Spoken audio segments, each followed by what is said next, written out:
30 day challenge आपला 5वा दिवस आहे. जय महाराष्ट्र मित्रांनो, स्वागत आहे तुमचं आपल्या एका नवीन मिनी व्लॉग मध्ये. सकाळी फ्रेश वगैरे झालो आणि सकाळी आपली कॅटबॅग इथे क्यूटशी दिसली.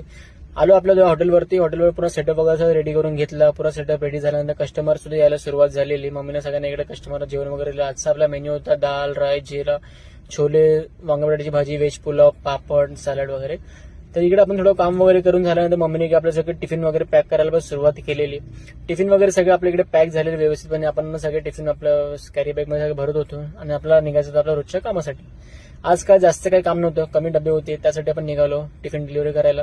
फर्स्ट सगळ्यात पहिली ऑर्डर होती ती बिल्डिंगची होती. इकडची ऑर्डर आपण डिलिव्हरी करून घेतली. त्यानंतर निघालो सेकंड ऑर्डरसाठी. सेकंड ऑर्डर जात असताना ट्रॅफिक रस्ता बरा मोकळा होता, त्यासाठी सेकंड ऑर्डर मग इकडे आपण डिलिव्हरी करून घेतल्यानंतर निघालो थर्ड ऑर्डरसाठी. असे एक एक करत करत सगळे आपण ऑर्डर डिलिव्हरी वगैरे केली आणि आलो आपल्या दुकानावरती. दुकानावर आल्यानंतर इकडे थोडी आपल्या आज गर्दी पण जास्त होती, त्यामुळे आपलं जेवण पण लवकर संपलं. म्हणून म्हटलं मी पण जेवण घेऊ. मी पण बसलो जेवायला. जेवण वगैरे संध्याकाळी मम्मीसोबत आपल्याला जायचं मार्केटला, त्यासाठी निघालो मार्केटला जायला. आपल्याला थोडं सामान वगैरे घ्यायचं होतं, पण आपल्याला जे सामान घ्यायचं ते आपल्या दुकानात वगैरे भेटलं नाही, म्हणून आपण दुसऱ्या शॉपमध्ये आलो. दुसऱ्या शॉपमध्ये आल्यानंतर इकडे बघ किती सगळं सामान आहे, काय काय घ्यायचं आहे कळत नव्हतं, पण आपल्याला जे पाहिजे होतं ते सामान वगैरे आपण सगळं व्यवस्थित इकडे पॅक करून घेतलं. तर असा होता आजचा दिवस. भेटूया पुढच्या एका नवीन ब्लॉगमध्ये. जय महाराष्ट्र.